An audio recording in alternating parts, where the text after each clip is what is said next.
There's a lot of noise out there about cruising, but if you want the truth, you have to go straight to the real experts, the crew. They live on these ships for months at a time. They see every mistake, every ripoff, and every danger that passengers walk right into. Well, I've spoken with hundreds of crew members, and I'm going to give you 5 things a crew member would never do. And number 5 is the most important one. I'm Gary with Optimal Cruising, bringing you fresh cruise advice, money-saving hacks, and secret strategies the cruise lines don't advertise. When I go on a cruise, I get right into vacation mode. I'm ready to relax, maybe grab a drink. But crew members, they're always in survival mode. And we probably should be too, especially when it comes to the ports of call that you're going to be stopping at, because these tend to be different countries and we're not familiar with all the laws and regulations there. But crew members are. They're very fearful of local authorities in these other countries because if they mess up, if they do something wrong, it could cost them their jobs. Crew members tell me it's very important to research and know the local laws at the countries that are on your itinerary. The first thing is camouflage. If you wear camouflage, you have to be very careful about going to many Caribbean countries because it is illegal. That's what uniformed police officers wear sometimes, or the military, and they strictly prohibit the public from wearing camouflage. These are in countries like Jamaica and Bahamas, but there's a list of a lot more. So if you like to wear camouflage, even a camouflage t-shirt, make sure you check out what the laws are in the countries you'll be visiting, or just leave it at home, and that's the easy way. And I know many cruisers who still bring marijuana on the cruise with them, even though it is against the policy of all major cruise lines. You have to be more careful, though, if you're going to get off the ship with that stuff, because in certain countries, the penalties are steep and include jail time. In fact, one crew member related to me that recently he noticed a passenger get stopped in Dominican Republic, and he was checked and found to have marijuana. He was arrested, and he did not get back on that ship. And then a recent change in the law in Mexico bans the importation or sale of vapes or e-cigarettes into the country. And if you bring that off the ship, you could be considered importing that stuff. Even if it's just for personal use, you could face big fines or worse. So just leave that stuff on the ships. And then every crew member that I spoke with told me they wish more passengers would do this next thing. If you think cruise ship cabins are small, the crew member quarters are much worse. They live in such tight spaces and so close to each other that staying healthy is a huge deal. Once a ship bug or an illness starts going around that ship, it can pass like wildfire. You have an illness, you touch a handrail, somebody else touches the handrail, they go and eat a burger, boom, now they've got the novovirus. This is something crew members take very seriously. And when you see them standing out there by the hand sanitizer, asking everybody to sanitize their hands, there's a reason for that. I always carry around a personal hand sanitizer with me, and I use it before I eat. Not before I get my food, but before I actually eat. Because you never know what you're touching before you get your food. If you're in the buffet, you're touching utensils that hundreds of other people are touching, and who knows if they have the same cleanliness standards that I do. There's nothing worse than getting sick on one of these cruise ships, and your illness could become a lot of other people's illness. And while I'm on the subject of eating, one crew member told me it's very important to not assume that every crew member knows your allergy restrictions. Even if you put them on your reservation, you told the waiter in the main dining room, they might not remember and it might not be ingrained in them. You should be specifying this every time you go to get food if you have an allergy that will cause you a problem, just to make sure that you're not getting something you shouldn't. I'm curious, when you guys go on a cruise, do you wash or sanitize your hands before you walk into a restaurant or the buffet? Or do you wait and do it right before you start eating? Put your answer in the comments below. It was interesting to me in talking to all these crew members how many of them have stories about petty crimes occurring at ports of call. They all have one, most have many, because they witness it. Certain crew members get to take the day off at certain ports. They kind of get a rotating schedule and they actually go out there. And they know who the cruisers are. They know who the tourists are. One crew member put it to me this way: when you're on that cruise ship, you're like in this halo of safety. There's no crime going on there. But when you step off, you're kind of still feeling like you're in that halo, but you're walking into an entirely different environment, and little petty crimes, pickpocketers, people asking to take your picture for you and then running away with your phone. Scams like these are going on, and they're actually on the rise. So when you go into a port of call, number one, never go alone. Always go with somebody else. You're in a foreign country. It's not your territory.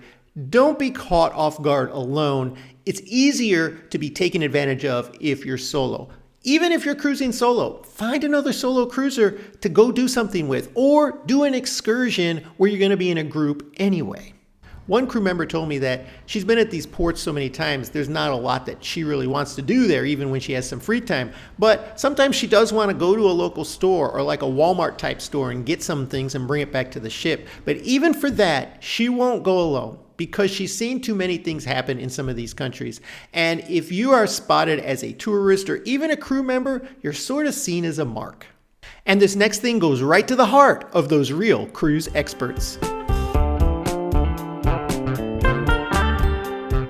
I was on a cruise not too long ago where I saw a passenger being rude to a bartender.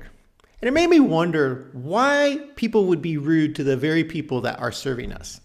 And I talked to a number of crew members, and they said that can actually get around the ship. Crew members talk to each other. They live in very close quarters. They encounter each other every day. So that passenger that is rude to a bartender might have some unexpected consequences in other ways. For example, the word might get to his room steward, and he might stop seeing those towel animals, or maybe his room will be rushed in the process of cleaning. Maybe the bartender won't be giving him those full pours. It's just a lot of little things, but crew members do notice this stuff. And after decades of cruising, I have learned one thing, is that crew members appreciate kindness as much, well, almost as much as a good tip. And kindness can go a long way. These people are taking care of you. They're putting their lives out there to make sure you have a good vacation. If you have a problem, most crew members, in fact, I don't know that I've ever experienced a crew member who didn't want to deal with it. If you have a real problem and you approach it in a kind fashion or in a nice way, they're going to try to fix it immediately, or they're going to find somebody who can fix it. And if you go to guest services and have an issue, they're going to try to find the person who can solve that issue. And a lot of times crew members have it in their power to give you a better cruising experience, to give you a better deal for your money. For example, in the main dining room, I've been on cruises where you're supposed to have to pay if you order more than one or more than two entrees. But if I was nice to the waiter, a lot of times if I just said, "Do you think I could get one more of this or try one of the other ones?" he would try and bring it to me and not charge me. Now, this last thing is kind of interesting, coming directly from crew members, but they see the ugly behind the scenes truth of what passengers face if something goes wrong. I'm going to get to that in a minute, but first, if you would, take a second and subscribe to our channel. Hit that like button. It does help us grow and continue to bring you cruising updates. What's interesting to me is when I ask crew members to tell me what's the most important thing you can tell a cruiser who's never been on a cruise before.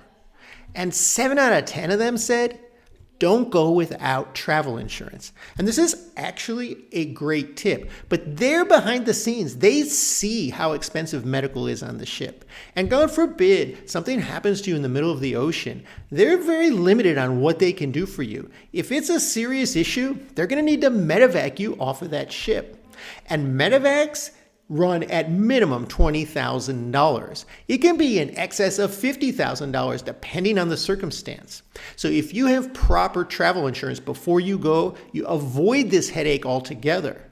Remember, most major insurance plans back home don't cover this kind of thing. If you don't have a plan for medevac, you could be stuck with a major bill.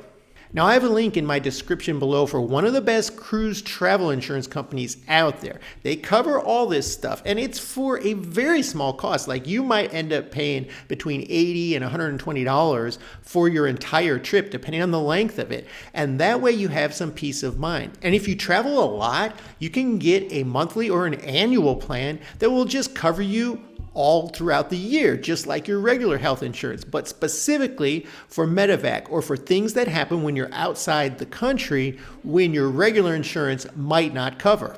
Speaking of staying healthy and safe, it's important to follow all crew members' instructions. If they're telling you to do something, there's probably a good reason for it. And this includes those muster drills on embarkation day, which I know for a lot of us is just redundancy and boring, but everybody has to know where they're supposed to go and what they're supposed to bring. And not every cruise line does it the same way. And there's a lot of people on these cruises who haven't cruised in a long time or maybe never have been on a cruise.